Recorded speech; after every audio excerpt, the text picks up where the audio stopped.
I don't know what's wrong with my screen. Oh no, what's wrong with my screen, y'all?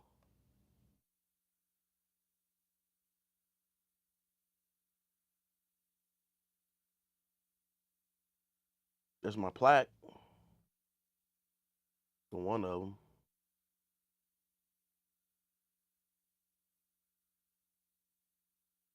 There he is. What up, shawty? Let me fix the lighting in here too. Zoom out, shawty.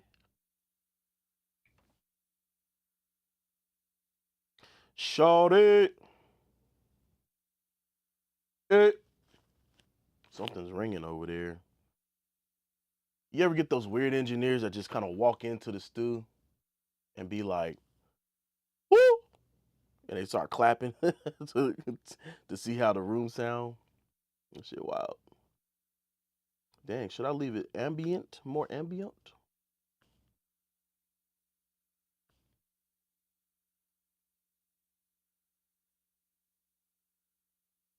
Yeah, I like that actually. I like it a lot.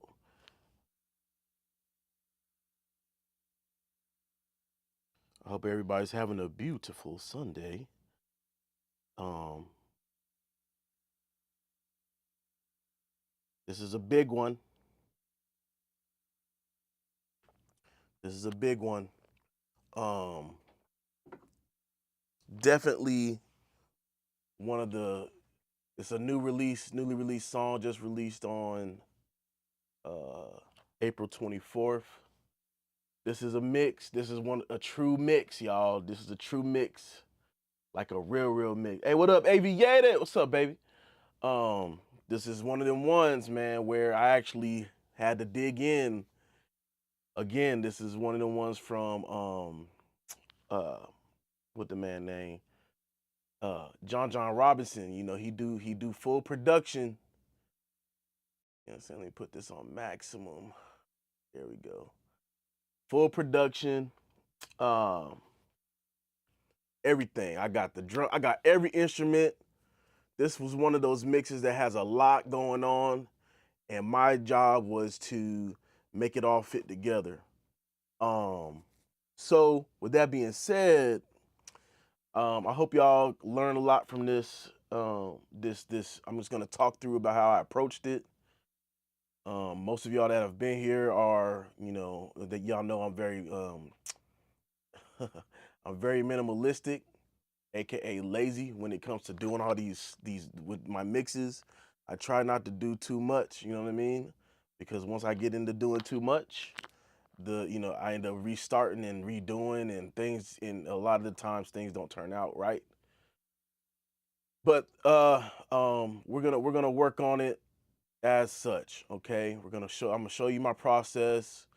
I can't really tell you which element I started with. I believe so when it comes to getting mixes from John Robinson, his instrumentation is very elaborate. So for me, I typically start with the instrumentation and work on the vocals last.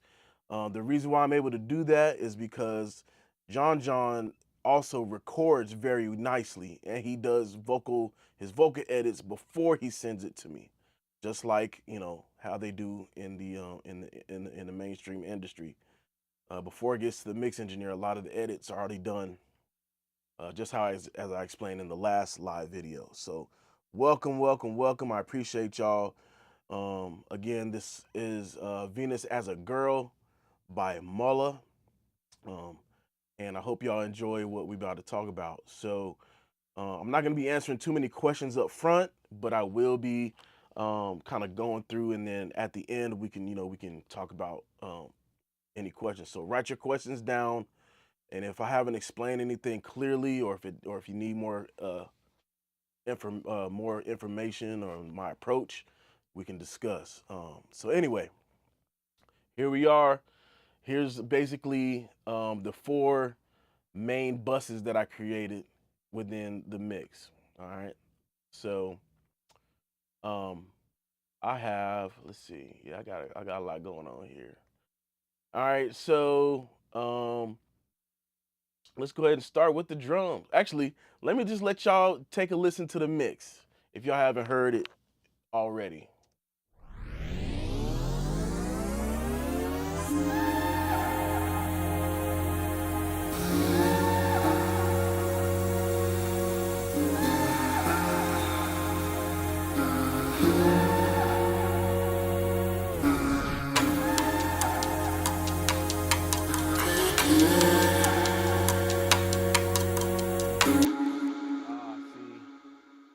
See, um, there's an issue. See, let me let me get back to it. Hold on, man. I think we had auto tune somewhere in here. Yeah, I think we had auto tune somewhere in here. And auto tune is just not doing its job right now. So give me a sec. Give me a sec, man. This is why I go live, man, so y'all can see the problem solving. So at a certain point in the song, at a certain point in the intro, we should be able to hear the lead vocals. So give me 2 seconds, man. Yeah, look at this. Auto tune.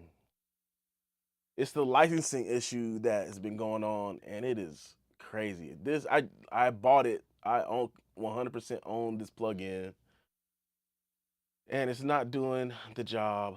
So I think I can. Yeah, the settings are pretty simple. All right, give me 2 seconds to find an alternative real quick. So far, Waves Tune has been actually the better choice. I'm not even gonna cap. I ain't gonna cap about it. You know what I'm saying? So note transition wasn't intense. Speed wasn't that crazy. And then I'm gonna just copy this over to this one. All right. And oh, the key, A flat minor, or just A flat. Excuse me, A flat.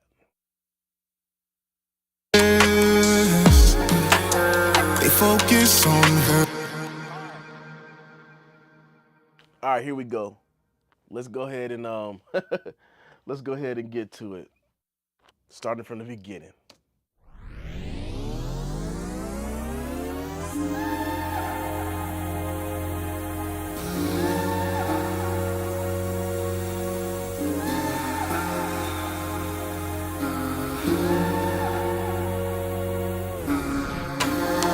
Her wicked sense of humor suggests exciting sense. Her fingers, they focus on her and touches. She's Venus as a girl. She believes in her beauty. She's Venus as a girl. She believes in her beauty and gentle. She believes in her beauty. She's Venus as a girl.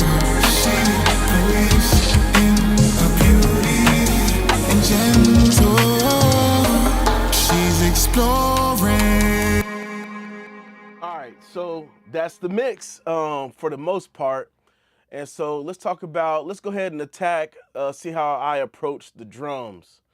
All right, so a lot of the times, this stuff is very unconventional, the way I do things, especially to get like levels and things to kind of happen. So those who know how I mix, I use a lot of clipping. Well, not a lot, but I use it systematically in places where they should go. So for the drum bus, let's go ahead and solo the drum bus here. Let's go ahead. I'm gonna move right here. The first instrument we have right here is the percussion. So a lot of the some of these things again are already kind of provided by the recording engineer and producer. So in this instance, I got the Fat channel, which is an amazing channel here within Studio One. So what did I do to kind of make these pop? I added the expander, because I felt like the sustain from the reverbs and whatever room tone and those percussion were just they tell the decay was just a little bit too long, so they started clashing with other instruments, right? So what I did was make this expander work where it pushed the rest of that down a little bit in a natural way. So that's a use for an expander, rather than just so when you change it from an expander to a from a gate to an expander, a gate just kind of cuts it off. An expander expands the audio down gradually instead of just chopping it off and kind of muting it. I use this 1176 emulation, with a very slow attack. Well, slow in the sense of 1176, and a pretty quick release here, just to kind of keep that the percussion jumping in and out to kind of give it that 3D feel. And it wasn't too crazy. Then, just to keep it under control, I didn't use the EQ, and then just to keep it under control, I have the limiter that's built in set to -6.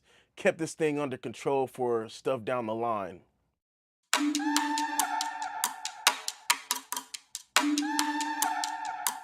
So the other sound that's kind of crazy is this like monkey call thing. I didn't do anything with Fat Channel. All I did was add this this auto panner. It had it kind of pan left and right to get, because it's one of those, it's the sound, as you can see, this particular sound goes all the way through the song. So I needed that to kind of just be out of the way, but it's still there. Added mixed verb on top of that just to give it a little sense of space. And then I added the delay after that and kind of messed with the dry wet knob. So as you can hear, I'll play it with the chain off.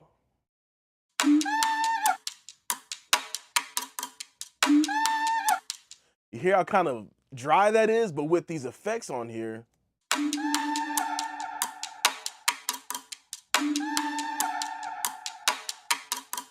and all that, the echoes or the analog delay goes with the tempo clearly. You won't necessarily, as the song builds up, you won't necessarily hear it, but it's a feel. It adds to the feel and bounce of the song. One thing I want you to note is all these are stock Studio One plugins, man. I'm just saying, a lot of times you don't need all the extra. All right, moving on. So then the next thing we got is another drum loop, and it looks like I had this turned off. Let's see why I turned it off. I know why I turned it off, because at the end here I have another clipper. I guess I wanted to kind of clip everything together, and we'll talk about that soon. So here's this drum loop.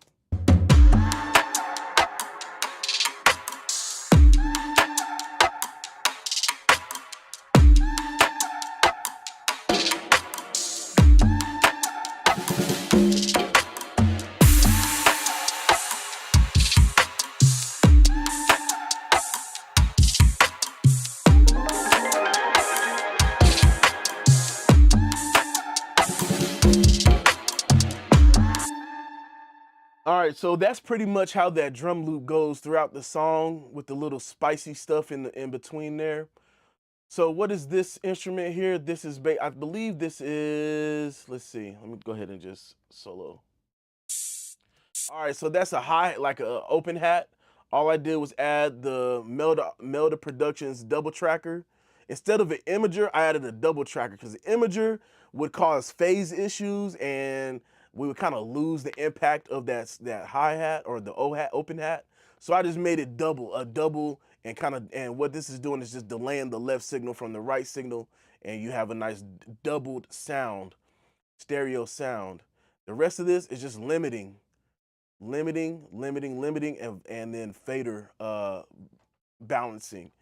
So I really didn't have to do too much. So typically with a lot of production, right? A lot of today's production, the sounds that the producer is using are pre-mixed, or they're already kind of you know, um they pick those and sound design those for specific purposes.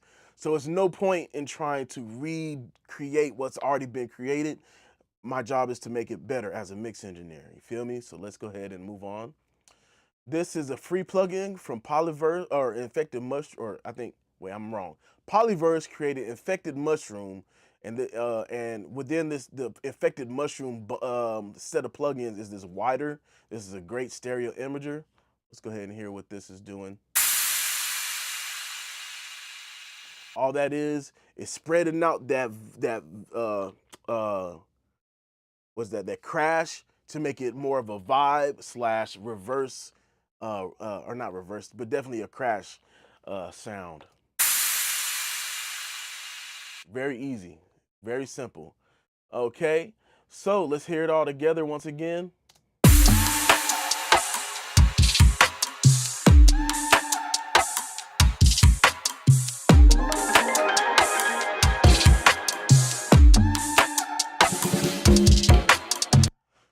All right, sounds pretty cool. So what did I do on the drum bus? All right, so once for me, I like to package everything in their own little thingies, their own folders, and in the end, I'll tell you why I do that. So SoftTube just released a clipper. Hey, look, man, I'm a fan of clipping. I ain't gonna lie. And every type of different clipper has different character, different uses, different functions. And this one just so happened to work on this mix. I think I can make this bigger. Oh, nice. So uh, basically, I'm clipping the drum bus so that I can get headroom. I can maintain my headroom and um, get more loudness out of the drums without losing my headroom. Duh. And it adds a little bit of grit to it and a little bit of saturation so that they stand out and cut through the rest of the mix.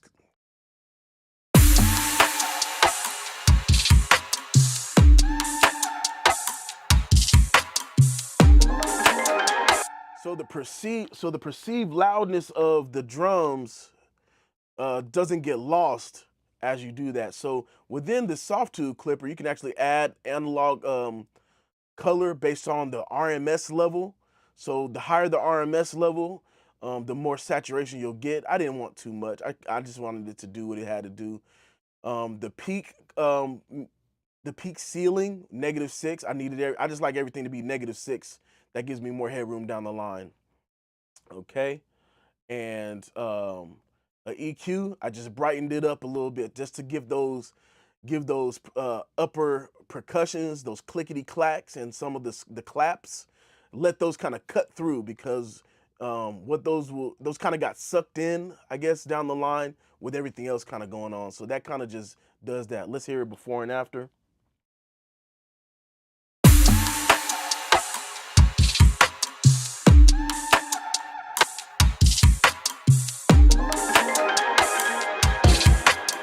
And adding that extra little bit of air and upper excitement there, that actually makes those everything kind of feel a little bit more 3D too, in your face, but also kind of the stuff that's in the stereo field feels like it's really there.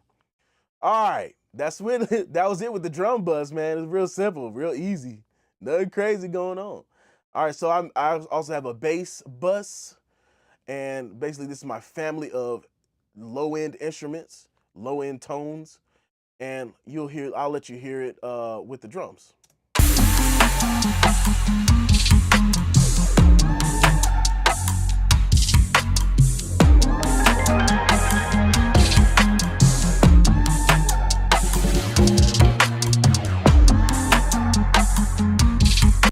And that's it.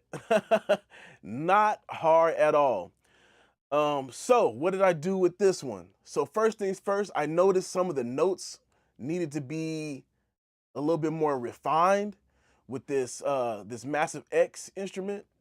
It's a synth bass, and the issue that I was running into was that when it hit these transitional notes, they didn't kind of stand out or make me feel like anything was changing.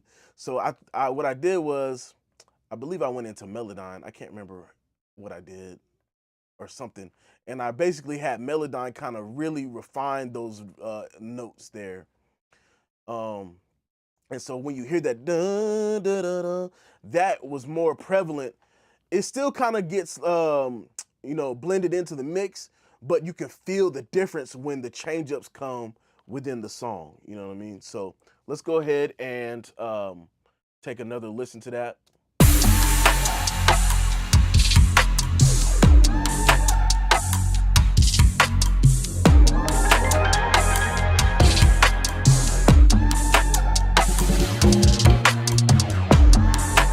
All right. The other low end instrument was basically it was from Motor Bass. From Motor Bass comes from IK Multimedia. Probably one of the better bass instruments I've ever when I used to produce. The one of the best ones I've ever used.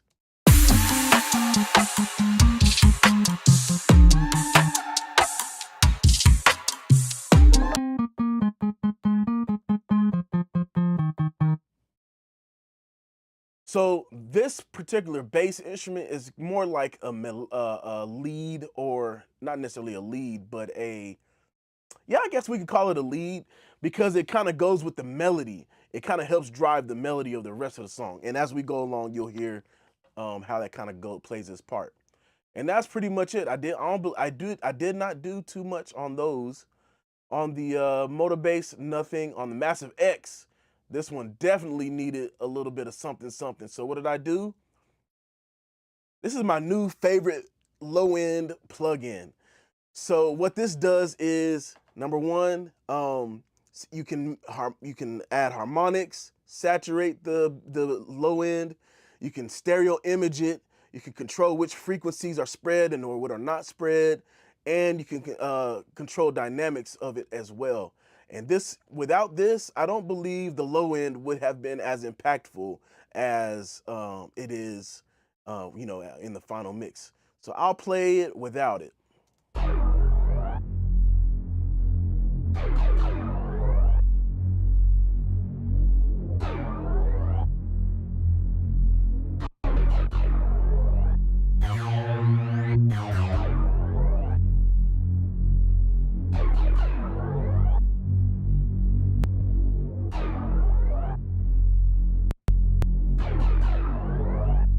Woo! Hey, it's crazy. It's crazy. So what's going on in here? So we got the compressor compressing.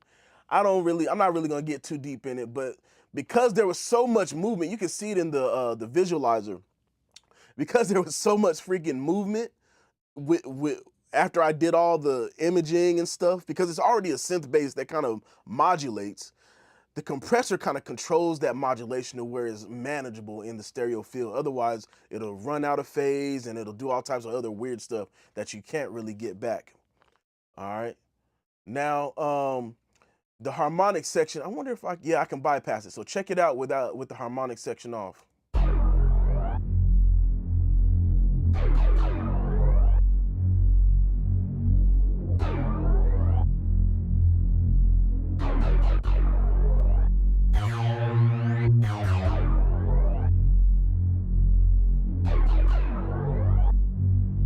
It really does a number. So I put the setting on stereo, and then the even and odd, and then what I did, I focused more on the side than in the mids, and then the rest was compressed, whatever. Not Don't get too caught up with these, man. Go off the feel. But in order to get this sound, these are the settings that I had to kind of play around with for it to work. Okay. All right, the sub filter, everything below 150, I just cranked it to the max, and I'll show you what it does. So the soft, and then the actual sub frequency setting, you'll hear the difference there.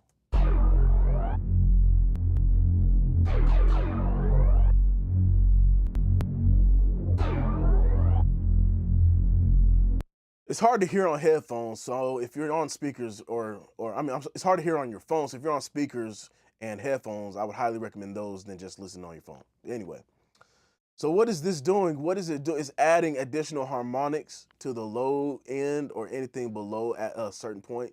I believe it's if I'm not mistaken, I haven't really read the manual, but I get a sense of what it's doing. It's really just adding low end sub information to the sides, and giving that heavy feeling so that it doesn't sound so mono. All right. And all this is just the width knob. And here's where I decided to start my widening at 212. And I didn't do too much. I just increased it by 18%, nothing crazy. And I increased the gain. Mono recovery, this is a huge one. Within the, if you listen on a mono thing, the harmonics are nice, but if you can't hear them because they're on the sides, they're not gonna show up. So what this does, it injects the side signal back into the center so that you can get a sense of solid bass and low end, and your mono in your your mix sounds really good. So check it out.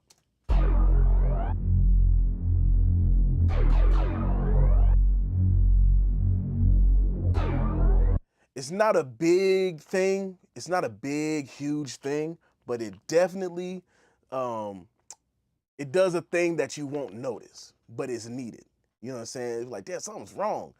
And then the output and input are pretty much gain compensated. All right. The next thing on the bass is a compressor. Just additional control, because what I did was just kind of out of control. It was a little much. I'm not gonna lie, but it was necessary. So all this compressor is doing is compressing the signal. I unlinked the channels, which is left and right, so that it doesn't like it doesn't kind of suck back the imaging. It's compressing left and right independently. All right, the next thing is soothe, and soothe is not used for being soothed. It's actually used to sidechain against the kick. All right, and the so what I did was I had high, is it high pass? Yeah, high pass everything above 205 and let it just respond to the kick part of that drum loop.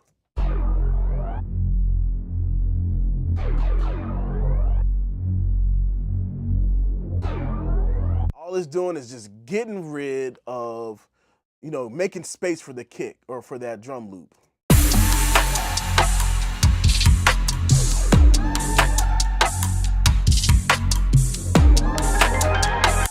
And that's it. That's pretty much it for that. Okay. Bring that back. Let me unmute these. All right. So the next thing I worked on, and there was nothing on the bass bus. I felt like it was enough. Once you reach a certain point, you got to be able to decide to just leave it. Otherwise, you start doing too much. All right. So now here's the melodic section. The melodic section was very key, especially for John, because it kind of carried the tone.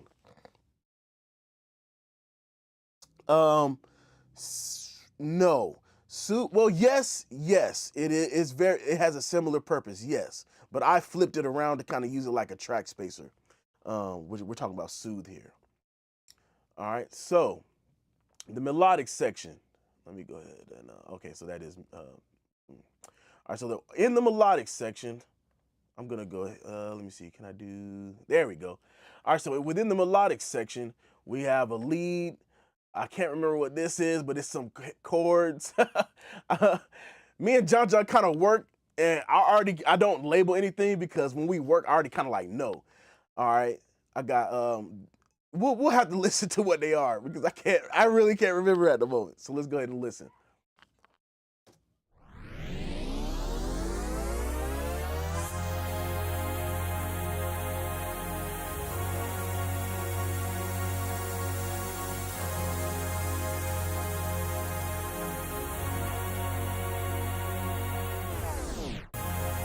All right, that's it. That is that's the lead. So this is the lead that pretty much carries through the song, and it kind of is the bed for the rest of the music to play. And what I did here is, but prior to starting, this part was not here. So what I did was I basically copied the first thing of this, then reversed it, and then put it in the front. And that's for both of these instruments.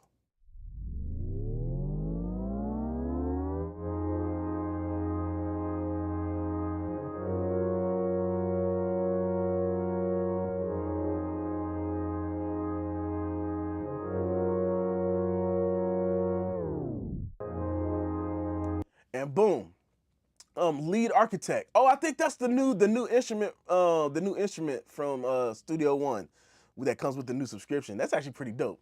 Um, so there was that, and so this is, I believe these are like muted horns. That's what it sounds like to me, muted trumpets. And let's see what I did to treat those. Nothing. They just sounded good already, I guess. And again, if it sounds like it's good, don't mess with it unless you need to. All right. And so the next instrument that I dealt with was this another lead architect instrument. Let's take a listen to what it is. All it is an arpeggiator. So down the line, there's so much instrumentation going on that some of these instruments kind of got lost in the mix. How do you fix that without kind of being obtrusive to the rest of the mix? You saturate, okay? You can do that in a couple ways. You can side chain, do a separate track and side chain it, or you can just do it directly on the track, and that's what I did. So Nectar from Isotope, shout out Isotope, they've been taking care of me, man. Um, they have this saturating, like an individual saturation plugin. I chose to Decimate, which is not ideal for most situations because it sounds pretty crazy. And what it does, it kind of treats it like when you put it on Decimate, it's like how do I explain it? It's like a mix between some crazy distortion and I forgot the term. It's like how you go from 32-bit sounds to 8-bit sounds. That's kind of what it does. And it lo-fi's the sound in that sense, digital sound.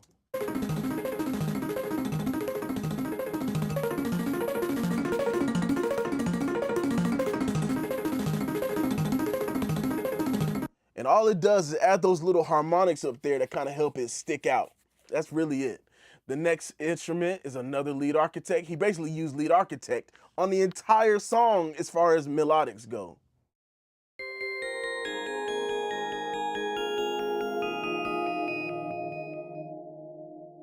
That's it for that. There's some bells, man. That's pretty much it.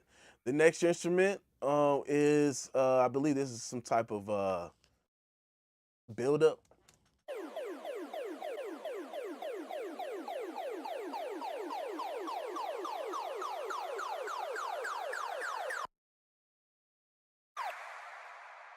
So that was just used to kind of build up anticipation into the next section of the song. Very simple. Nothing needed there. All right. Next section here, or next instrument here.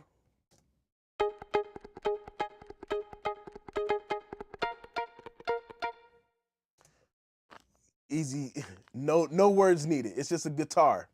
All right, it's just a guitar, but these elements help fill the mix up. All right, we got some stuff from Arcade. I believe these are like vocal samples. Let me move to that real quick. Yeah, I believe all these are vocal. This whole section right here is Arcade.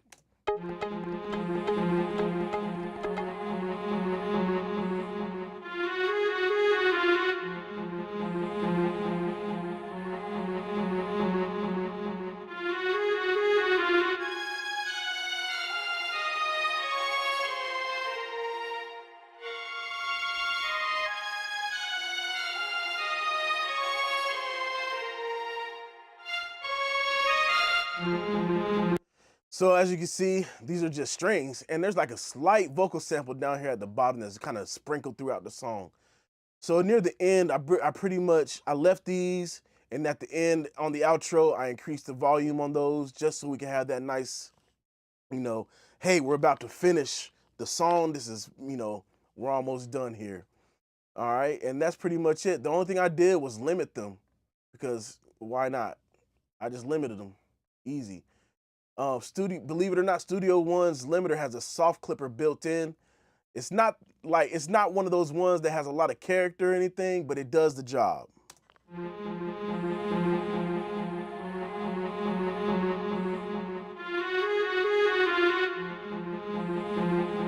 You see, I did a lot there. The volume, the faders don't make no sense, but sometimes that's what it is.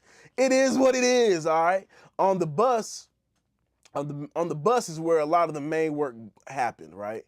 So this joint right here, y'all, if y'all don't have True Iron from Kazrog, bro, you sleep.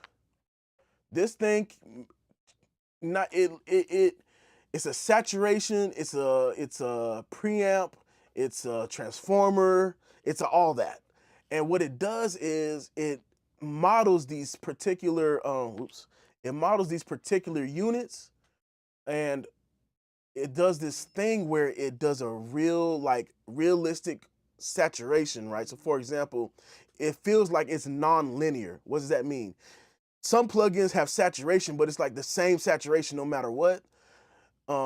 And with real hardware, you get non-linearities. For example, at any point or at any volume or at any voltage, different grades of saturation or different grades of tone can be pulled from hardware, because that's just how the electronics work. This one does a thing like that where it feels like there's non-linearities in, in certain points, whether it be on the left speaker, the right speaker, low volume, high volume, all together, whatever. And that's what this thing kind of does. So I'll show you with it on and I'll show you with it off. Actually, let me just go ahead and play some of these sections here. Actually, right here.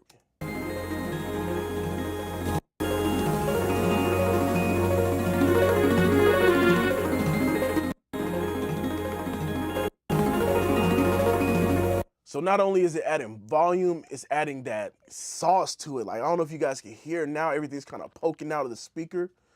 The next thing I did was I used this multi-band compressor for the bus of that to kind of control the different frequency ranges. So this one, I don't believe I changed these. This is 5K and up, and everything in between 5K and 200, and 200 and below for this particular song.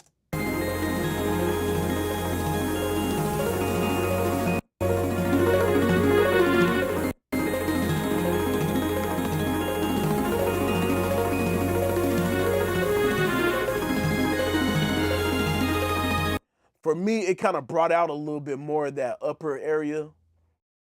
And then right here is track spacer. So track spacer was meant for the vocals. So oh wait, there's so many tracks. There it goes. It's sidechained to the all vocal bus whenever it's playing.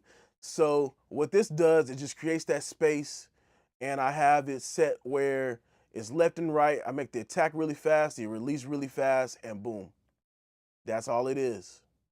Did I have this limiter on? I don't even know. Let me see. Let me go all the way back, man. Okay, nah, the limiter was off. I guess I didn't need it. All right, and that's pretty much it for that. So let's hear the instruments all together.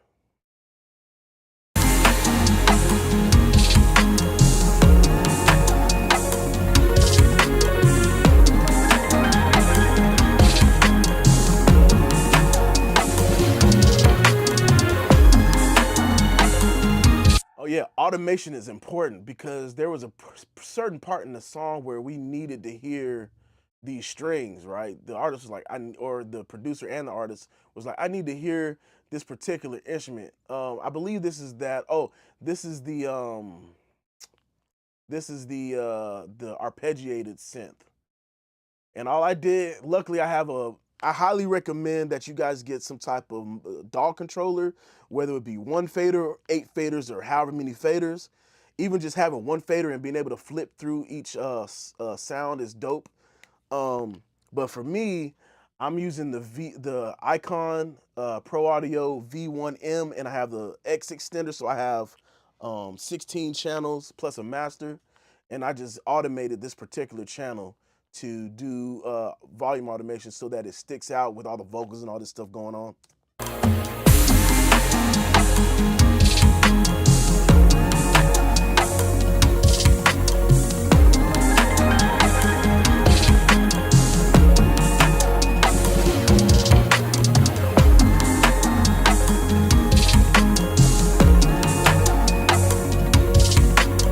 And that's how that instrumentation worked, okay? All right, so this time I didn't make a I didn't make an all instrumental bus. Didn't necessarily feel like I needed it. But now let's go ahead and talk about these vocals, man. Let's go ahead and talk about these vocals, boy. I feel like these are some of the most creative vocals that I've done, in a sense of the texture that I had was able to do. So let me go ahead and I'm gonna hide these other ones real quick. All right, so boom boom skadoo doom. I don't know why I said that. We're gonna edit that out.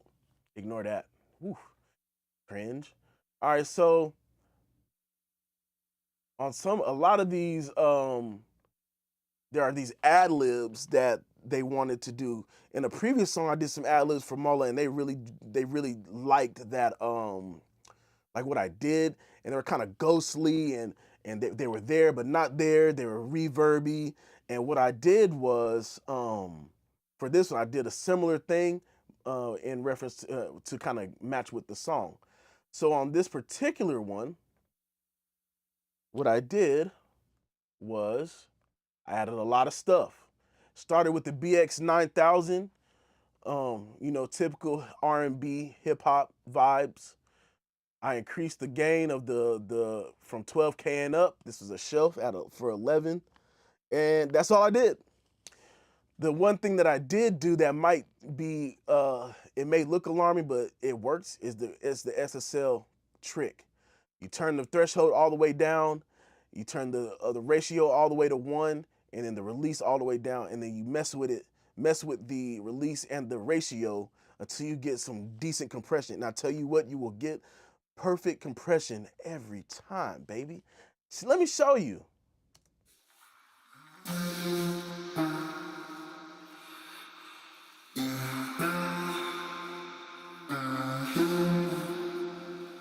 All you're doing is looking for that nice release character, and it's catching what it needs to catch. And what the SSL plugins will do is they have auto gain built in, and so as much as you're compressing, it'll compensate automatically. All right, so check this out. So I got that. I pulled up this additional EQ. I need a little bit more control, and let's see what that did.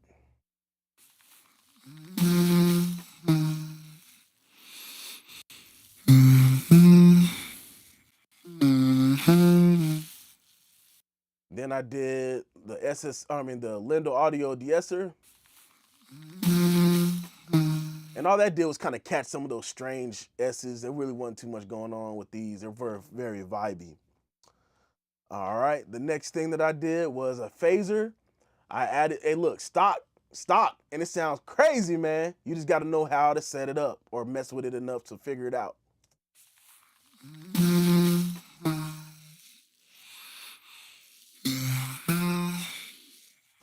Nothing too wild, just doing the thing. Added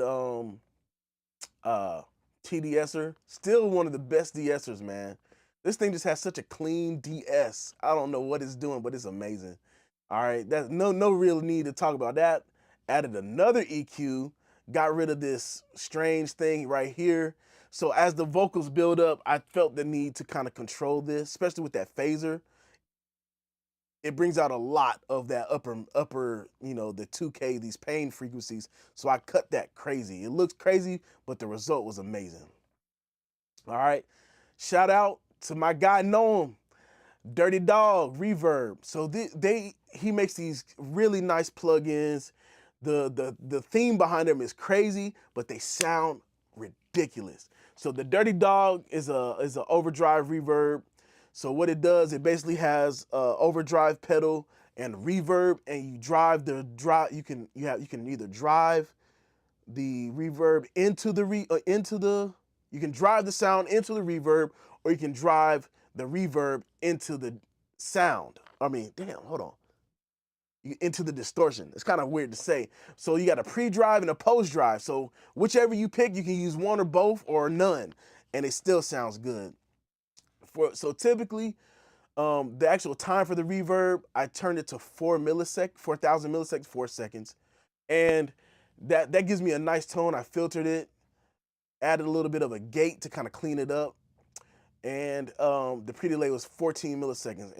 And I mixed it. I didn't do it 100%. I mixed it in. So check out what it sounds like.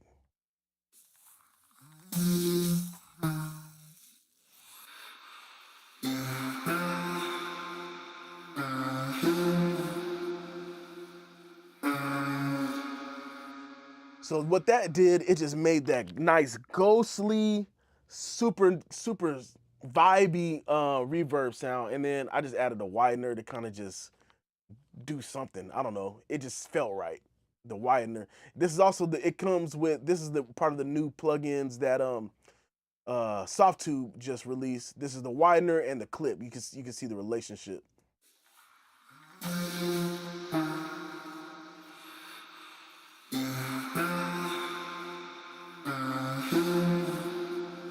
And there you go. So some of the sends, I think I sent it to this analog delay. Didn't do too much, but what it did is kind of help carry it. And the next thing that I did was, I think this is an additional track. What is it? What did I do here? Oh, this is a copy. So I felt like with all those effects that I added, I was kind of losing the body. So all I did was add this. I made a copy of the track, made it a mono version so that I don't lose the center, and I grouped them together so that any volume changes kind of happen together with this particular ones. And I didn't add any of the spatial effects, just straight up sound, and I blended it in so it's one solid sound.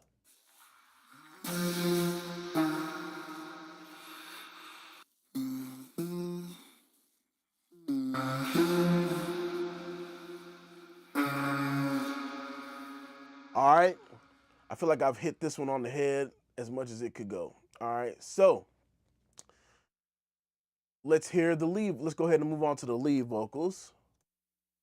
Her wicked sense of humor suggests exciting sex. All right, so what is going on here? We had auto tune, but we had to switch it to waves tune. Clearly, not too much going on. He already kind of pre-tuned them. This is just kind of help push those notes along.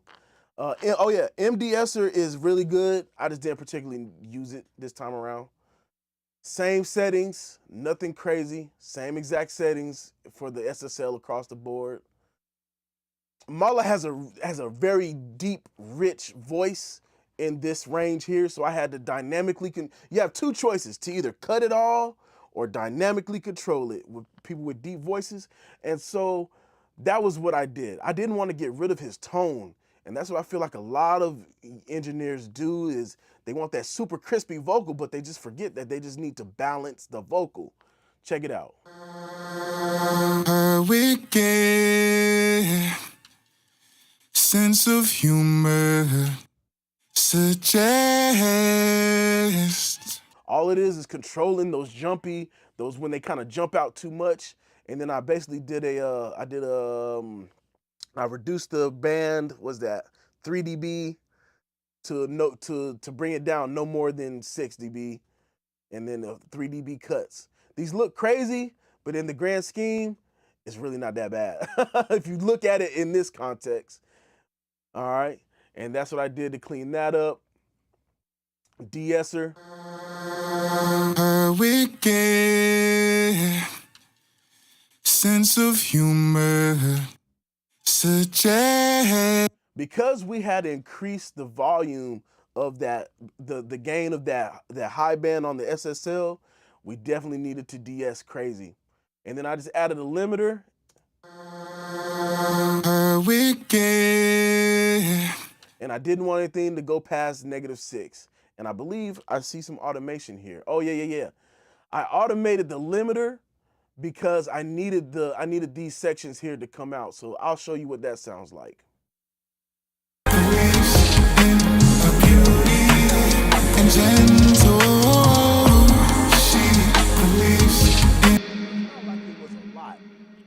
It's not like it was a lot because when you do this particular way of, it kind of works like the L2, where when you bring down the threshold, the volume actually goes up. All it does is brought it up a couple dB so that it stuck out during the hook. All right. Let's talk about the sends here. Neoverb, crazy reverb. Had to do the reverb assistant, adjusted the fat plate, and man, all I did, what I did do is make it kind of cut where and clean it up where it should be clean. And then delay. This is I believe I use this one as a slap delay. Very easy stuff, man. Parallel compression. This one seemed to work very nicely on MOLA's voice. It really brought out the the upper mids. Again, he has a deeper voice, so we need those upper mids to kind of be a little bit more present so he cuts through the mix without sounding crazy. This is what I used. And then a vocal spreader. This is what I use for, I just I turn up, sorry, I'm using my slang. I turn up the focus knob to 200, turn everything else off, and boom, well, not, I guess I was supposed to, but this thing just makes things wide, all right? And then I just messed with the send level, and here you go. And gentle,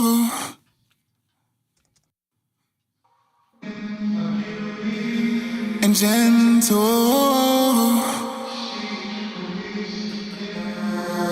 her wicked sense of humor suggests exciting sex, her fingers. All right, now check it out with the ad libs, man. It just sounds so wavy, man. Included with the what you call it, the extra reverbs and stuff. Check this out, man. It sounds crazy. Her wicked sense of humor suggests exciting sex, her fingers, they focus on her and touches. She's Venus as a girl, you know.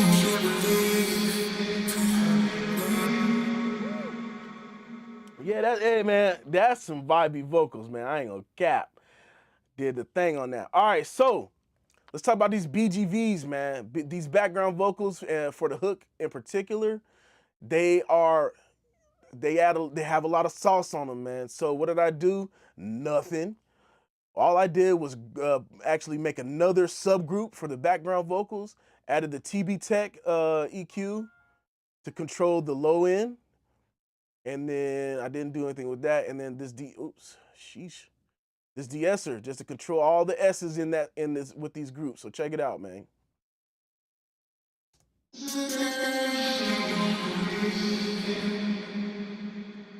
Wait, hold on. Hold it. Oh, my bad, my bad, my bad. Wrong one, wrong one. We'll get to this one in a sec.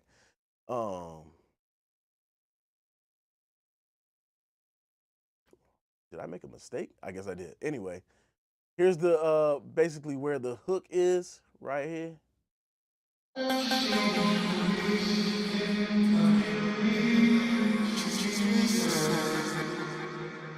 My bad. I don't know why it keeps doing this. It's like it should solo all this too. But anyway. She believes in a beauty. She believes in a beauty. She believes in a beauty. She believes in a beauty. That's all I did, and all these vocals are sent to the neoverb. I don't do a lot of reverbs. I don't feel like we need to if you do it properly. For me, at least for me, I don't do 17 different reverbs to make one reverb texture. I design it within the reverb. This particular one actually has three types of reverb within it. So you're able to kind of do that. And that's kind of how I utilize my reverbs. I try to stick with one. For me, things just seem to get messy. I don't know. That's just kind of what I do. A lot of people look to make those different reverbs, sends, and kind of blend them together because they intermodulate with each other. But all you had to, most of modern reverbs these days, digital reverbs, have modulation built in, so you can make it sound like it's mixing around and sounding all this craziness. And that's what this is in this particular one. All right. If you want your reverbs to kind of be smooth and kind of feel like they're moving around in a smooth and more real way, try adding some type of modulation on or after the reverb and see how it turns out for you. Excuse me. So, moving on to these background vocals here, here's what is going on.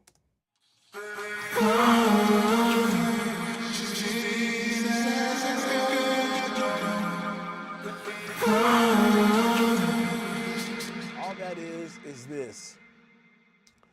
The it's really these harmonies. And what did I do? Pan them, hard pans. That's all you kind of need. I typically I do a lot of just moving things out the way.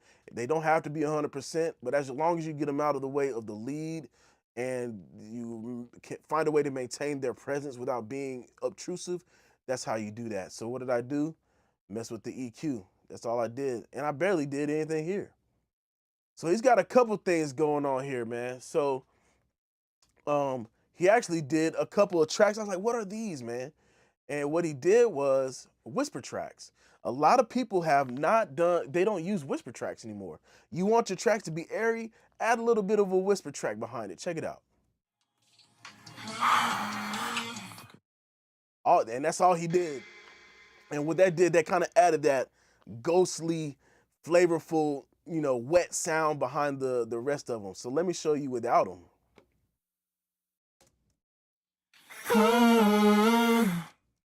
Yeah, they sound really dry, but watch what these whisper tracks do. They're like a little extra delay and a little extra wetness without the reverb. Then you go ahead and add the reverb in there.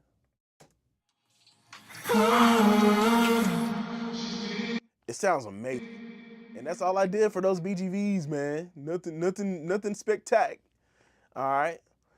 I really want to highlight this Poig Child real quick. So let's go to the lead, another lead section here, and just listen to what this is doing. The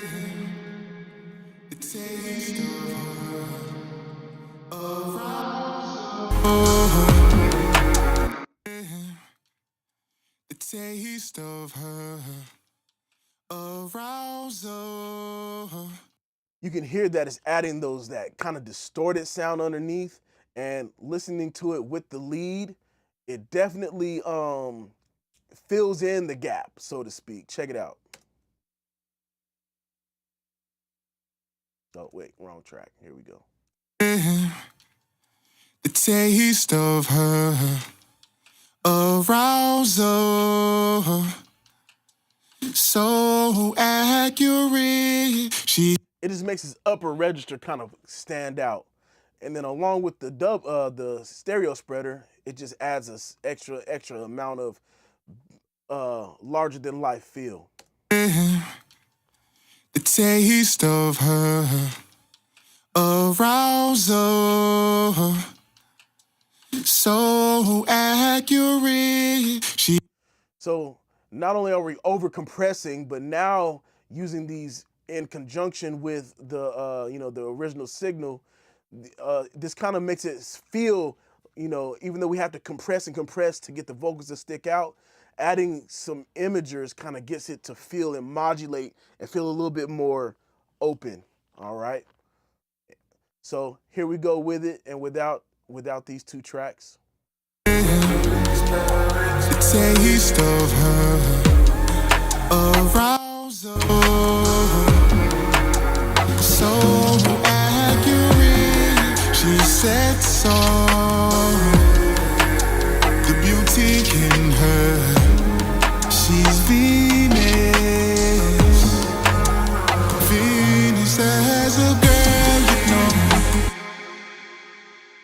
just really does its job as far as that goes, man.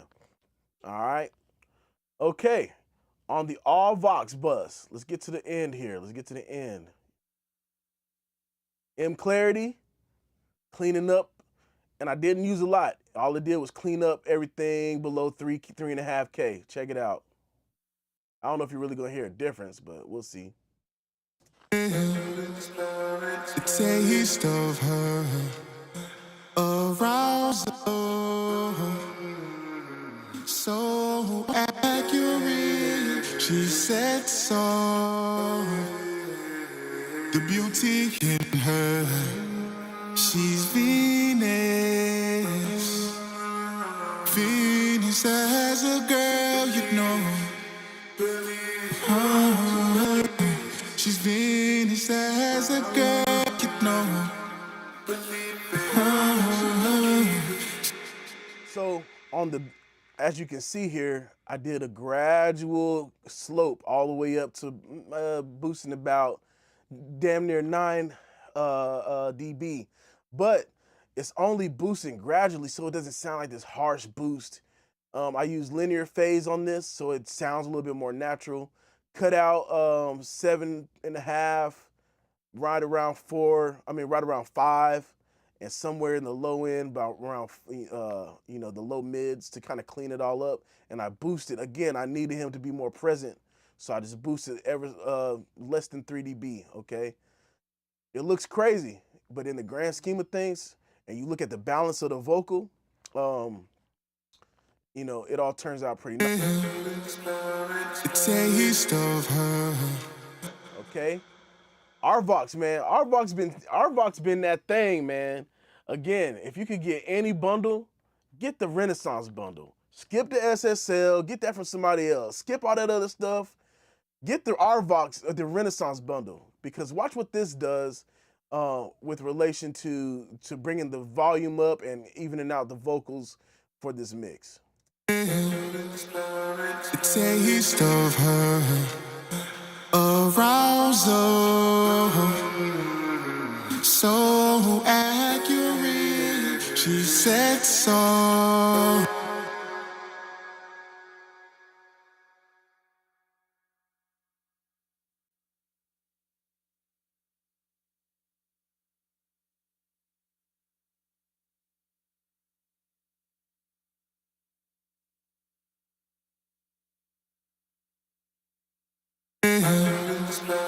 The taste of her arousal, so accurate. She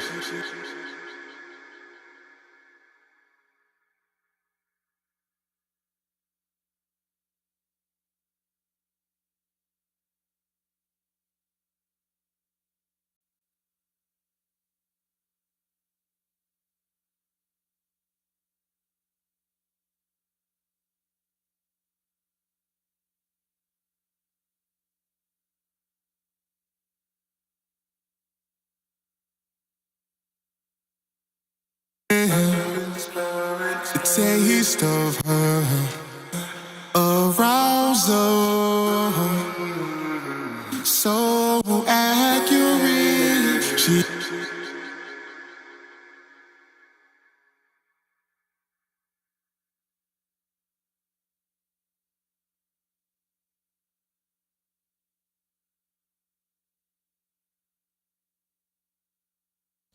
Yo, yo, yo, yo, yo, yo, yo. Hey, man. I didn't know my mic was dead. I didn't know my mic was dead. That's the second time that happened. Anyway, I don't know where I left off, but however, this is the vocal bus. Yo, and then I added a limiter just to keep everything under control, man. the taste of her arousal, so accurate. She And it all just plays together as a whole to make a nice texture here. All right. Let me go ahead and bring. Man, I I didn't know my mic was dead, y'all. That's my bad. That's my bad. Oh, I really don't even know what the last stuff y'all heard, bro. It's all good. Y'all can see what I was getting at. I'm just talking and stuff. All right, anyway. So now that we got all that, oh, I forgot to mention. Um, on the master channel here, or the mixed bus here in this instance, I used Softtube's tape and I put it on B. B actually has some of the nicest, most round low end for hip hop and R&B, and I put it on 30 ISP inches per second, so that it's the most clean tape sound you can get without getting too much saturation. And I only drove it ever so slightly. Check it out. Taste of her arousal, so accurate. She sets on the beauty in her. It just does something very nice with the sonics there. I had rabbit tape, but I went with soft tubes tape because I just needed a little bit more clean. I did multi-band dynamics here just to kind of tone shape and control the mix as a whole. Taste of her arousal. If you notice, um, this imager is only doing so much because we've already got things pan hard left, pan hard right, imaging plugins, everything kind of doing their job, stereo effects, all this stuff. I just need that extra little push of imaging across the stereo spectrum. This is a lot of people use these, and I would recommend using them to taste, because as you can see, some songs come out very phasey. Vocals don't feel right; they feel artificial. It's probably because they're throwing an imager on their vocal, like, or directly on the track, and or just overdoing it with their imaging plugins. Okay, all right. Again, y'all know my favorite EQ, TB Tech. And what I did with this one, I just cut out 3 dB of five, almost 5.5. Taste of her arousal. What that did was it just made it sound much more clean. And this is typically what I do on the mix bus, is I don't do too much craziness other than to ensure that the balance, literally the balance, is right. I cut out a lot of the super lows because I already know that the limiter is going to react when I send it off to mastering, and I already know that when he raises it up, he's going to need that extra headroom to do what he does on the master with his limiting. And then lastly, I clip. Here's my favorite clipper. Actually, yeah, this is regular K clip. I softened the knee about 15%, made the threshold -3, and I didn't do anything else. Taste of her arousal, so accurate. She sets on the beauty in her. She's Venus, Venus as a girl, she's Venus as a girl, she's Venus as a girl, All right, here's the mix without it. Taste of her arousal, so accurate. She sets on the beauty in her. She's Venus, Venus as a girl, she's Venus as a girl, That's a beautiful mix right there, man. I going back and really listening to it, it came out pretty incredible. Wow. And some tools that I use to kind of keep myself in line is tonal balance control. Tonal balance control, again, it's not law. It's just to keep you in the ballpark. The taste of her arousal. So as a girl, she's Venus as a girl. So as you can see, I'm pretty much in that ballpark. I'm a little bit more shiny than other songs, but it's, that's neither here nor there. It's just to keep you in that same ballpark. Um, but other than that, that's the mix for Venus as a Girl by MOLA. All right. So if y'all have any questions, feel free to let me know. It's question time. It's question time. It's question time. All right. So yeah, MDSer. I put that one on the All Vox bus. Yeah, man. Yes, sir. Yes, sir. Yes, sir. Man, I can't believe I keep forgetting to charge up my microphones, bro. My lapel mics. Did not realize that I was just talking to myself. Not gonna lie. You know what I'm saying?